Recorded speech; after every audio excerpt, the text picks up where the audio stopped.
সর্বসাধারণের জন্য উন্মুক্ত খালেদা জিয়ার সমাধিস্থল।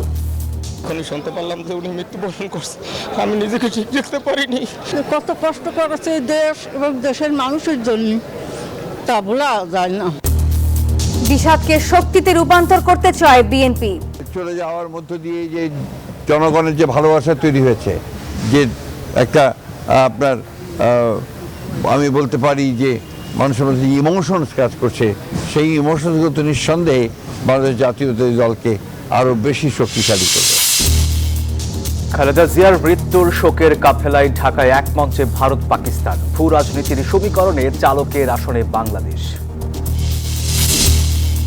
গণতান্ত্রিক পরিবেশ ফিরিয়ে আনতে বিএনপির সাথে কাজ করতে চায় জামাত, তারেক রহমানের সাথে আমিরের বৈঠক। নতুন বছরে নির্বাচনের মাধ্যমে গণতান্ত্রিক যাত্রার অপেক্ষায় দেশ, সীমিত আয়োজনে স্কুলে স্কুলে বই বিতরণ। খুব এক্সাইটেড ফিল করছি যে বাড়িতে গিয়ে আমি বইগুলোর ঘ্রাণ শুকে দেখবো, নতুন কিছু জানবো, নতুনভাবে জীবনটা শুরু করব। ক্লাস 4 এর বই পেয়েছি, অনেক মজা লাগছে। বাংলা, ইংলিশ, বিজ্ঞান, এরকম গণিত, এগুলি সব আছে। বিটিআরসি ভবন মোবাইল ব্যবসায়ীদের ভাঙচুর, বেশ কয়েকজন আটক, নিরাপত্তায় সেনা সহ অতিরিক্ত আইন শৃঙ্খলা সদস্য মোতায়েন। মেট্রো রেলের বিয়ারিং প্যাড খুলে পড়ার নাশকতা নয়, নিছক দুর্ঘটনা বলছে তদন্ত কমিটি। ত্রুটিপূর্ণ নকশার সাথে জড়িতদের কঠোর বার্তা। এবং বিপিএল এর Rajshahi Warriors Rangpur Riders match super ওভারে। প্রথম ম্যাচে ঢাকার সাথে 6 রানে জয় সিলেট টাইটান্সের। দর্শক স্বাগত নিউজ 24 সংবাদে। পুরো সংবাদে আপনাদের সাথে আছি আমরা দুজন, আমি সোহাগ বক্স এবং আমি নাফিসা হক। দর্শক দেখছিলেন সুপার বোর্ড সংবাদ শিরোনামগুলো। এবারে পুরো খবর। সর্বসাধারণের জন্য উন্মুক্ত হলো শহীদ রাষ্ট্রপতি জিয়াউর রহমান ও খালেদা জিয়ার সমাধি। দিনভর ফুল দিয়ে শ্রদ্ধা জানানো ছাড়াও দুহাত তুলে দোয়া করেছেন দলীয় নেতাকর্মী এবং সাধারণ মানুষেরা। জিয়ারত করেছেন সাবেক স্বরাষ্ট্র প্রতিমন্ত্রী ও বিএনপি নেতা লুৎফুজ্জামান বাবরও। সর্বসাধারণের জন্য উন্মুক্ত হলো শহীদ রাষ্ট্রপতি জিয়াউর রহমান ও খালেদা জিয়ার সমাধি। নারী পুরুষ শিশু থেকে শুরু করে দলে দলে সবাই আসেন খালেদা জিয়ার আত্মার মাগফিরাত কামনায়, করেন দোয়া।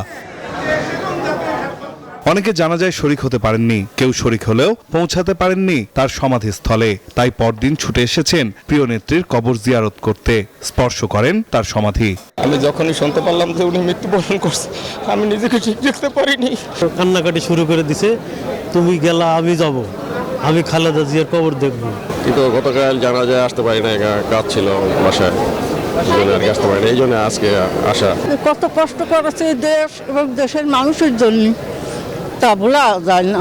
আমাদের উপর দায়িত্ব যে আমরা আমাদের সর্বোচ্চ চেষ্টা করা যাতে ওনার দর্শনকে আমরা বাংলাদেশ সুখী সমৃদ্ধ বাংলাদেশ গঠনে ভূমিকা রাখতে পারি।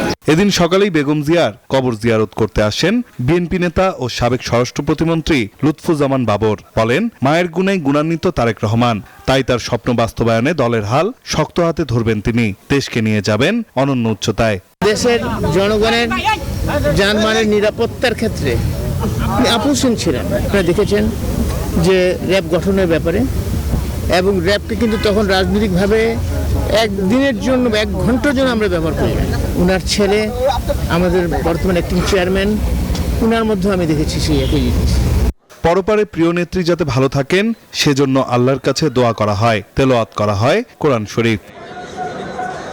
এদিকে সকাল থেকেই জিয়া উদ্যান ঘিরে দেখা যায় পুলিশ, র্যাব, সেনাবাহিনী, বিজিবি সহ আইন শৃঙ্খলা রক্ষাকারী বাহিনীর কঠোর উপস্থিতি। বেলা 12টা পর্যন্ত নিয়ন্ত্রণ করা হয় যান চলাচল ও সাধারণের প্রবেশ। নাইম আলচিকো, নিউজ 24, ঢাকা। বেগম খালেদা জিয়ার মৃত্যুর শোককে শক্তিতে রূপান্তর করে দলকে আরও বেশি মজবুত করতে চায় বিএনপি। চেয়ারপারসনের মৃত্যুতে 7 দিনের শোকের তৃতীয় দিনে গুলশানে কথা জানিয়েছেন বিএনপি মহাসচিব মির্জা ফখরুল ইসলাম আলমগীর। দলের আরেক নেতা সালাউদ্দিন আহমেদ বলেন, বেগম জিয়ার জানাজায় লাখ লাখ মানুষের উপস্থিতি বিএনপিকে আরও বেশি দায়বদ্ধ করেছে। এদিকে বেগম জিয়ার মৃত্যুতে গুলশান কার্যালয়ে গিয়ে শোক বইয়ে স্বাক্ষর করেছেন বিভিন্ন দেশের রাষ্ট্রদূত ও নানা শ্রেণী পেশার মানুষ।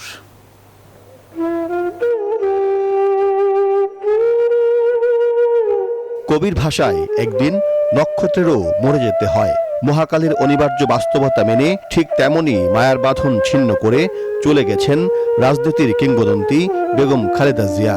তার এই মহাপ্রয়াণে চরম শূন্যতা নেমে এসেছে রাজনীতির ক্যানভাসে। দলের চেয়ারপারসনের মৃত্যুতে সপ্তাহব্যাপী শোক কর্মসূচির তৃতীয় দিনে গুলশান কার্যালয়ে শোক বইয়ে স্বাক্ষর করেন রাজনীতিক ও কূটনীতিকরা। উনি প্রথম প্রধানমন্ত্রী যিনি ভ্যাট ইম্পোজ করলেন। আজকে দেখছেন জাতীয় রাজস্ব আয়ের প্রধান উৎসই হচ্ছে কিন্তু ভ্যাট, যেটা উনি করেছিলেন। যে ব্যক্তিগত শ্রদ্ধাবোধটি তিনি অর্জন করেছিলেন, এটি আসলে সকল রাজনীতিবিদের জন্য অনুকরণীয়। তো আমরা জাতীয় পার্টির পরিবার থেকে ওনার এই মহাপ্রয়াণে গভীর শোক প্রকাশ করছি। শোকের কাফেলায় শরীক হন সারসিনা সহ বিভিন্ন দরবারের পীর ও আলেম ওলামারাও। মরহুমা বেগম খালেদা জিয়ার ইন্তেকালে আমরা সমস্ত দেশবাসী শোকাহত। উনি দেশের বাইরে যাননি, ছোট চাপ সত্ত্বেও কাজে দেশকে উনি যে ভালোবেসে গেছেন, দেশবাসীও তার প্রতি ভালোবাসার দিয়েছে। বিএনপির শীর্ষ নেতারা বলছেন, বেগম খালেদা জিয়ার জানাজায় লাখ লাখ মানুষের উপস্থিতি প্রমাণ করেছে কেবল বিএনপি নয়, তিনি ছিলেন আপামর জনতার হৃদয়ের মণিকোঠায়। ম্যাডামের চলে যাওয়ার মধ্য দিয়ে যে জনগণের যে ভালোবাসা তৈরি হয়েছে, যে একটা আপনার আমি বলতে পারি যে মানুষের মধ্যে ইমোশনস কাজ করছে, সেই ইমোশনসগুলো তো নিঃসন্দেহে বাংলাদেশ জাতীয়তাবাদী দলকে আরও বেশি শক্তিশালী করবে। আমরা সত্যিকার অর্থে দেশনেত্রী বেগম খালেদা জিয়ার সুখকে শক্তিতে পরিণত করতে চাই, কিন্তু এটা দলীয় ভিত্তিতে নির্বাচনের কাজে আমরা ব্যবহার করার মতো এত সংকীর্ণ আমরা নই। আমরা তার সুখকে শক্তিকে জাতি বিনির্মাণের জন্য ব্যবহার করতে চাই। মির্জা ফখরুল বলেন, মা হারানোর শোক কাটিয়ে বিএনপির কাণ্ডারির ভূমিকায় অবতীর্ণ হবেন তারেক রহমান। যে বাংলাদেশি জাতীয়তাবাদের যে দর্শন শহীদ প্রেসিডেন্ট জিয়াউর রহমান সাহেব দিয়ে গেছেন, সেটা দেশনেত্রী বেগম খালেদা জিয়া সেই পতাকা তুলে ধরেছিলেন ওপরে, এবং স্বাধীনতার সার্বভৌমত্বের যে পতাকা সেটাও তিনি তুলে ধরেছিলেন। একইভাবে তারেক রহমান সাহেবও সেই পতাকা তুলেই জনগণকে সঙ্গে নিয়ে এই দেশের স্বাধীনতার সার্বভৌমত্বের জন্য তিনি কাজ করবেন। 7 দিনব্যাপী শোক কর্মসূচির অংশ হিসেবে সারা দেশের দলীয় কার্যালয়ে কালো পতাকা উত্তোলন করা হয়েছে, অর্ধনমিত রাখা হয়েছে জাতীয় ও দলীয় পতাকা। বিএনপির জ্যেষ্ঠ নেতারা বলছেন, বেগম খালেদা জিয়ার শারীরিক উপস্থিতি না থাকলেও তার রেখে যাওয়া আদর্শকে ধারণ করেই এগিয়ে যেতে চায় বিএনপি, আর শোককে শক্তিতে রূপান্তর করে গড়তে চায় একটি মানবিক, সমৃদ্ধ ও সবার জন্য নিরাপদ বাংলাদেশ। সাইফুল ইসলাম, নিউজ 24, ঢাকা। দেশে একটি সুন্দর গণতান্ত্রিক পরিবেশ ফিরিয়ে আনতে জাতীয় নির্বাচনের পরে সরকার গঠনের আগে সবাই মিলে একসাথে কাজ করতে পারেন কিনা, সেই বিষয়ে বিএনপির ভারপ্রাপ্ত চেয়ারম্যান তারেক রহমানের সাথে কথা বলেছেন জামায়াত ইসলামীর আমির ডাক্তার শফিকুর রহমান। বৃহস্পতিবার সন্ধ্যায় বিএনপি চেয়ারপারসন বেগম খালেদা জিয়ার মৃত্যুতে সমবেদনা জানাতে দলটির গুলশান কার্যালয়ে যান জামায়াত ইসলামীর আমির। সেখানে তারেক রহমান ও বিএনপি নেতাদের সাথে বৈঠক শেষে জামায়াতের আমির বলেন, বেগম খালেদা জিয়া গণতন্ত্র পুনঃপ্রতিষ্ঠা ও নাগরিক অধিকার প্রতিষ্ঠার জন্য আজীবন লড়াই করে গেছেন। তিনি ইতিহাসের বিরল সম্মান নিয়ে চলে গেছেন, এই সম্মান তার পাওনা ছিল। আগামী 5 বছরের জন্য জাতির জন্য ভালো কিছু করতে পারেন কিনা তা আলোচনা করেছেন বলে জানান জামায়াতের আমির। আর আগামী নির্বাচন ও গণভোট নির্বিঘ্ন ও সুন্দর হোক, এটা প্রত্যাশা তার।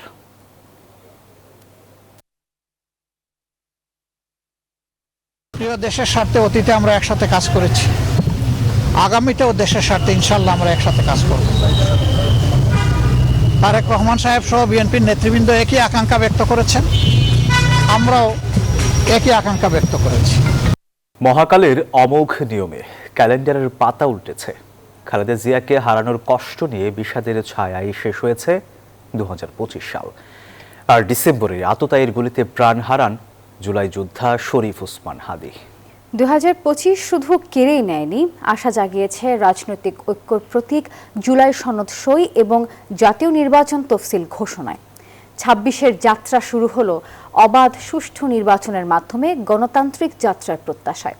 আল মোহাইমিনুল খানের রিপোর্টে থাকছে বিস্তারিত। আপসহীন নেত্রী খালেদা জিয়াকে হারানোর শোক নিয়ে 2025 সালকে বিদায় জানালো বাংলাদেশ। স্মরণকালের সর্ববৃহৎ জানাজা আর লাখো মানুষের চোখের জলে ভারী হয়েছে রাজনীতির বাতাস। এর আগে 19 ডিসেম্বর আততায়ীর গুলিতে প্রাণ হারান জুলাই যোদ্ধা ও ইনকিলাব মঞ্চের নেতা শরীফ ওসমান হাদি। বছরের শেষ মাসে এ যেন শোকের ছায়ায় বিষাদের কালো মেঘ।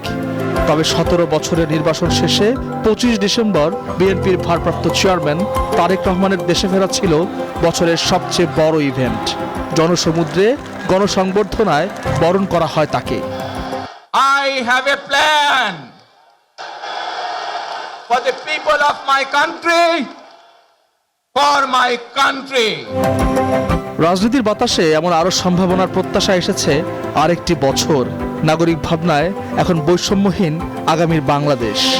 যতই যাই দিন খারাপ গেছে গত বছরেরটা, এই বছরটা অবশ্যই ভালো কিছু আশা করতেছি। শোক তো মানুষের জীবনেই থাকবে, আর এগুলো নিয়ে আমাদেরকে এগিয়ে যেতে হবে নতুন বছরের জন্য।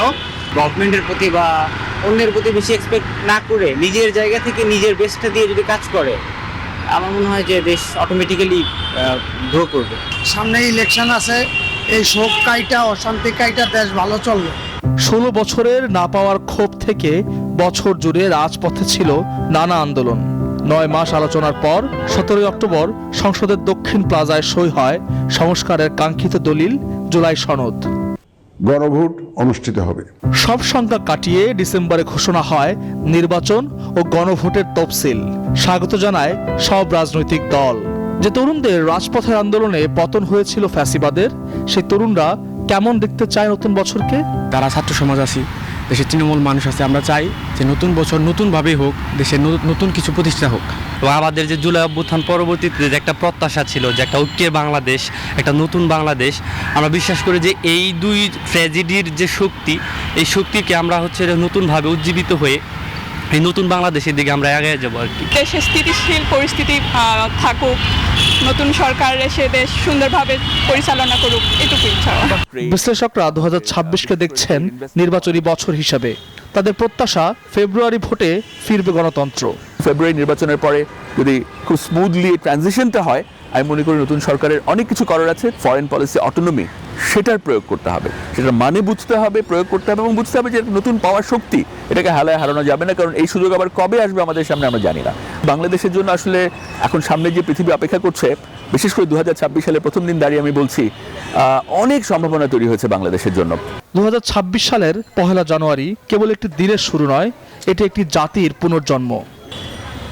2026 সাল শুধু ক্যালেন্ডারে পাতা উল্টানো নয়, এটিকে একটি জাতির আত্মোপলব্ধি হিসেবে দেখছেন বিশেষজ্ঞরা। তারা বলছেন, একসময় যে রাজপথ প্রকম্পিত হতো স্লোগানে স্লোগানে, সেখানে এখন পড়বে আগামী স্বপ্নদ্রষ্টাদের শান্ত অথচ দৃঢ় পদক্ষেপ। আর তাই তো সবার বিশ্বাস বাংলাদেশ পা রেখেছে আগামীর ভবিষ্যতের দিকে। আল মোহাইমিনুল খান, নিউজ 24, ঢাকা। খালেদা জিয়ার জন্য রাষ্ট্রীয় শোকের কারণে আয়োজন সীমিত হলেও বছরের প্রথম দিনে নতুন বই পেয়েছে প্রাথমিকের শিক্ষার্থীরা। উপদেষ্টা ডাক্তার বিধান রঞ্জন রায় জানান, এবার শতভাগ মানসম্মত বই তুলে দেওয়া হচ্ছে প্রাথমিকের শিক্ষার্থীদের। কিন্তু অন্যদিকে সপ্তম আর অষ্টম শ্রেণীর বই না আসায় মাধ্যমিকের সবার হাতে উঠছে না নতুন বই। বছরের প্রথম দিনে শিক্ষার্থীদের হাতে নতুন বই জাগায় নতুন আশা। আর তাই তো নতুন বইয়ের গন্ধে মাতোয়ারা এই ক্ষুদে শিক্ষার্থীরা। কোমল কণ্ঠে জাতীয় সঙ্গীতের মধ্য দিয়ে রাজধানীর আবুল বাশার সরকারি প্রাথমিক বিদ্যালয়ে শুরু হয় বই বিতরণ। প্রাথমিক ও গণশিক্ষা উপদেষ্টা বই তুলে দেন শিশুদের হাতে। পরে ধানমন্ডিতে নালন্দা স্কুলে শিক্ষার্থীদের দেয়া হয় বই। বিএনপি চেয়ারপারসন খালেদা জিয়ার মৃত্যুতে রাষ্ট্রীয় শোক থাকায় সীমিত করা হয়েছে এবারের বই উৎসব। বই বিতরণী অনুষ্ঠানে কালো ব্যাজ পরানো হয় অতিথিদের। পরে 3 বারের প্রধানমন্ত্রী খালেদা জিয়ার আত্মার শান্তি কামনায় অনুষ্ঠিত হয় দোয়া। প্রাথমিক ও গণশিক্ষা উপদেষ্টা ডাক্তার বিধান রঞ্জন রায় পোদ্দার বলেন, এবার শতভাগ মানসম্মত বই তুলে দেয়া হচ্ছে প্রাথমিকের শিক্ষার্থীদের। প্রাথমিক শিক্ষার্থীদের শতভাগ বই বিতরণ করতে পারছি এবং আপনারা লক্ষ্য করে দেখবেন এগুলোর মান নিশ্চিতভাবেই ভালো, খালি চোখেই ধরা পড়বে সেটা। তবে মাধ্যমিকের সব শিক্ষার্থীরা এখনই পাচ্ছেন না নতুন বই। শিক্ষকরা জানান এখনো স্কুলগুলোতে আসেনি 7 ও 8 এর কোনো বই। 7 এবং 8 দুইটা ক্লাসের গ্যাপ আছে, আর বাদ বাকি মোটামুটি অনেকাংশে পেয়ে গেছি ইনশাআল্লাহ। নতুন বই হাতে পেয়ে শিক্ষার্থীরা বলছে এই দিনটির জন্য অপেক্ষা করে তারা। খুব এক্সাইটেড ফিল করছে যে বাড়িতে গিয়ে আমি বইগুলোর ঘ্রাণ শুকে দেখবো, নতুন কিছু জানবো, নতুনভাবে জীবনটা শুরু করব। ক্লাস 4 এর বই পেয়েছি, অনেক মজা লাগছে। বাংলা, ইংলিশ, বিজ্ঞান, এরকম গণিত, এগুলি সব আছে। 5ম শ্রেণীর বই পেয়ে আমি অনেক খুশি। পাঠ্য বইয়ের এই নতুন পাতাগুলো শুধু লেখাপড়াই নয়, বরং নতুন এক স্বপ্নের পথে এগিয়ে যাওয়ার প্রেরণা যোগাচ্ছে এই শিশুদের। বছরের শুরুতে সেই চিরচেনা নতুন বইয়ের ঘ্রাণ, যে ঘ্রাণে মিশে আছে আগামীর সমৃদ্ধ বাংলাদেশ গড়ার কারিগরদের স্বপ্ন। বছরের প্রথম দিনে ঝকঝকে সকালে নতুন বই শিক্ষার্থীদের আনন্দকে বাড়িয়ে দিয়েছে কয়েক গুণ। মাসুদা লাবণী, নিউজ 24, ঢাকা। কর কমানোর দাবিতে রাজধানীর আগারগাঁওয়ে বিটিআরসি ভবনে ভাঙচুর চালিয়েছেন মোবাইল ব্যবসায়ীরা। বিকেল 4টার দিকেই ঘটনা ঘটে। আর এরপর আইন শৃঙ্খলা বাহিনীর সদস্যরা পরিস্থিতি নিয়ন্ত্রণে আনেন। আটক করা হয় বেশ কয়েকজনকে। এই ঘটনায় নিরাপত্তা বাড়ানো হয়েছে বিটিআরসি ভবনে। স্মার্টফোনের বাজারে স্থিতিশীলতা ফেরাতে এবং অবৈধ হ্যান্ডসেট বন্ধে বড় পদক্ষেপ নিয়েছে সরকার। মোবাইল ফোন আমদানিতে করের পরিমাণ 61% থেকে কমিয়ে 43.4% নির্ধারণ করা হয়েছে। সরকার এটা নিয়ে যথেষ্ট কনসালটেশন করেছেন এবং এমনভাবে ট্যাক্স ইনসিডেন্সটা রাখা হচ্ছে যাতে ডোমেস্টিক ম্যানুফ্যাকচারিংও এর জন্য এনকারেজ ফিল করে, আবার যারা ইম্পোর্ট করেন তারাও যাতে একদম ক্ষতিগ্রস্ত না হয়। এর প্রতিবাদে মোবাইল ব্যবসায়ীরা জড়ো হয় রাজধানীর আগারগাঁওয়ের বিটিআরসির ভবনের সামনে। ফোন আমদানিতে কর বাতিল চেয়ে বিক্ষোভ করেন তারা। এক পর্যায়ে ইট পাটকেল নিক্ষেপ শুরু হয়। পরে আইন শৃঙ্খলা বাহিনীর সদস্যরা এসে পরিস্থিতি নিয়ন্ত্রণে আনে। সরিয়ে দেওয়া হয় বিক্ষোভকারীদের। পরে অভিযান চালিয়ে আটক করা হয় বেশ কয়েকজন হামলাকারীকে। এখন প্রশাসন হামলা করতে আছে, গেট ভাঙতে আছে, ইট পাক্কা মারতে আছে, সবগুলো ভাঙতে আছে। ভিতরে ঢুকতে দেয় না, আমরা মানে ওখানে আটকে দিয়েছিলাম। তারপরে ওনারা বাইর হওয়ার পর তারপরে ওনারা পাথর মারা শুরু করছে। যখন দেখি যে তারা অনেক ক্ষয়ক্ষতি করে ফেলেছে, কর্তৃপক্ষ আইনগত ব্যবস্থা নেবে, তো আমরা আমাদের মতো করে অভিযান করি এবং বিভিন্ন এলাকায় তারা ছড়ায় ছিটায় ছিল, সেখান থেকে আমরা বেশ কয়েকজনকে হেফাজতে নিয়েছি। বাংলাদেশ সেনাবাহিনীও বেশ কয়েকজনকে হেফাজতে নিয়েছে। হয়তো আমরা পরবর্তীতে আইনগত ব্যবস্থা নেব তাদের বিরুদ্ধে। নিরাপত্তা নিশ্চিত করার জন্য বিটিআরসি ভবনের সামনে সেনা, পুলিশ, র্যাব ও কোস্ট গার্ডের অতিরিক্ত ফোর্স মোতায়েন করা হয়েছে। Ariful Islam, news 24, Dhaka. Bearing pad খুলে পড়ে একজন নিহতের ঘটনা নাশকতা নয়, এটি নকশার ত্রুটি, যা মেট্রো রেল নির্মাণের ডিজাইনের সমস্যার কারণে হয়েছে। গত 26 অক্টোবর ফার্মগেটে মেট্রো রেলের বিয়ারিং প্যাড খুলে একজন নিহতের ঘটনায় করা তদন্ত কমিটির প্রাথমিক প্রতিবেদনে এই তথ্য উঠে এসেছে। মেট্রো রেলের ত্রুটিপূর্ণ নকশার সাথে জড়িতদের বিরুদ্ধে ব্যবস্থা নেওয়া হবে বলে জানিয়েছে ডিএমটিসিএল।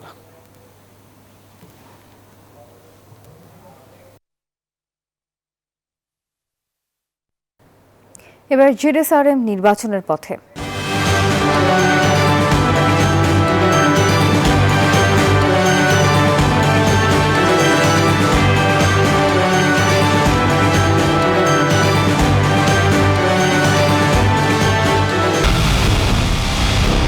পুরো দেশের মুখে হাসি ফোটাতে নিজেকে হতে হয় স্ট্রং, আর মনোবল হতে হয় স্পার্ক জিরো। জেডএসআরএম 25 বছরের পথ চলায় নিরাপদে রাখার প্রত্যয়ে। ত্রয়োদশ জাতীয় সংসদ নির্বাচনে মনোনয়নপত্র যাচাই বাছাই চলছে। শেষ হবে 4 জানুয়ারি। প্রথম দিনে খুলনা 3 আসনে 3 প্রার্থীর মনোনয়নপত্র বাতিল ঘোষণা করা হয়েছে। আসনটিতে বাকি 9 জনের প্রার্থিতা বৈধ ঘোষণা করা হয়। বুধবার দুপুরে খুলনা আঞ্চলিক নির্বাচন কর্মকর্তা ও রিটার্নিং অফিসার ফয়সল কাদের তাদের মনোনয়নপত্র বাতিল ঘোষণা করেন। মনোনয়নপত্র বাতিল হওয়া প্রার্থীরা সবাই স্বতন্ত্র প্রার্থী। আর এদিকে আগামীকাল থেকে চট্টগ্রামে শুরু হবে মনোনয়নপত্র যাচাই বাছাই।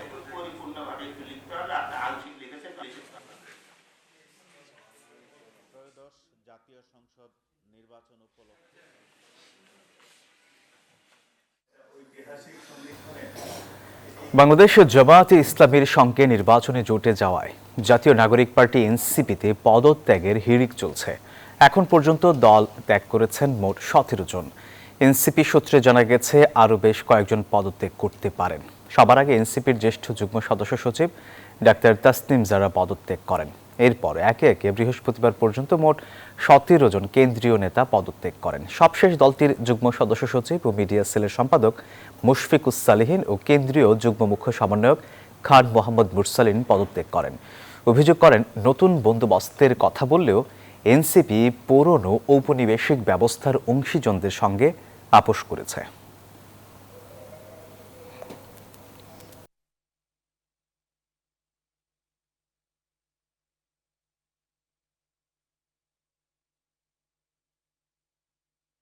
ইসলামী ব্যাংক লিমিটেডের বিজনেস কনফারেন্স 2025 এবং স্ট্র্যাটেজিক প্ল্যান 2026-2030 পাশাপাশি এমপ্লয়িজ কনফারেন্স সম্প্রতি কক্সবাজারে অনুষ্ঠিত হয়েছে। অনুষ্ঠানে দেশের বিভিন্ন জেলা ও ব্যাংকের কর্মকর্তারা অংশ নেন। প্রধান অতিথি ছিলেন ব্যাংকের চেয়ারম্যান ও ব্যবস্থাপনা পরিচালক মোহাম্মদ মুজিবুর রহমান। অনুষ্ঠানে ব্যাংকের কর্মকর্তারা ব্যবসায়িক সম্পর্ক আরও শক্তিশালী করার অঙ্গীকার করেন। প্রধান অতিথি ব্যাংকের ধারাবাহিক উন্নয়ন, প্রোঅ্যাক্টিভ পদক্ষেপ এবং ভবিষ্যতে প্রথম শ্রেণীর ইসলামী ব্যাংক পরিণত করার লক্ষ্য তুলে ধরেন।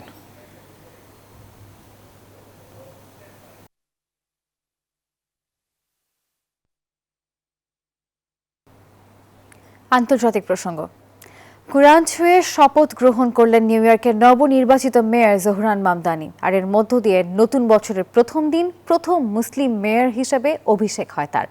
মামদানির শপথ গ্রহণের পর নিউ ইয়র্কের ইহুদি সম্প্রদায়ের মধ্যে মিশ্র প্রতিক্রিয়া দেখা গেলেও অভিষেককে স্বাগত জানিয়ে সন্তোষ প্রকাশ করেছেন স্থানীয় বাসিন্দারা।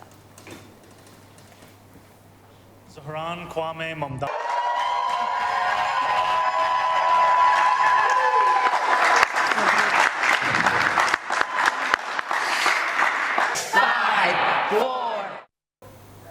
বিপিএল দিনের দ্বিতীয় ম্যাচে সুপার ওভারে রংপুর রাইডার্সকে হারিয়েছে রাজশাহী ওয়ারিয়র্স। টানটান উত্তেজনার ম্যাচে রাজশাহীর দেয়া 160 রানের টার্গেটে ব্যাট করতে নেমে 6 উইকেট হারিয়ে নির্ধারিত 20 ওভারে 159 রানে থামে রাইডার্স।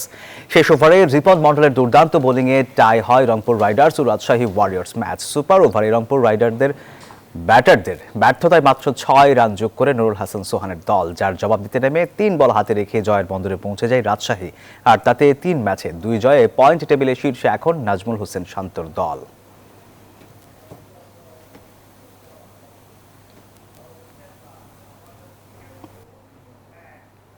শামীম পাটোয়ারির দুর্দান্ত ব্যাটিংয়েও শেষ পর্যন্ত জয়ের মুখ দেখেনি ঢাকা ক্যাপিটালস। রাজধানীর দলটিকে 6 রানে হারিয়েছে সিলেট টাইটান্স। ঢাকার অধিনায়ক মোহাম্মদ মিথুন টসে জিতে ব্যাটিংয়ে পাঠায় স্বাগতিক সিলেট টাইটান্সকে।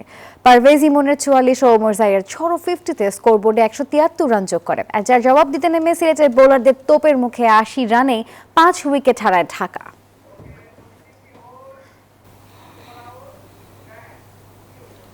দর্শক, এই ছিল সংবাদে। সঙ্গে থাকার জন্য ধন্যবাদ সবাইকে।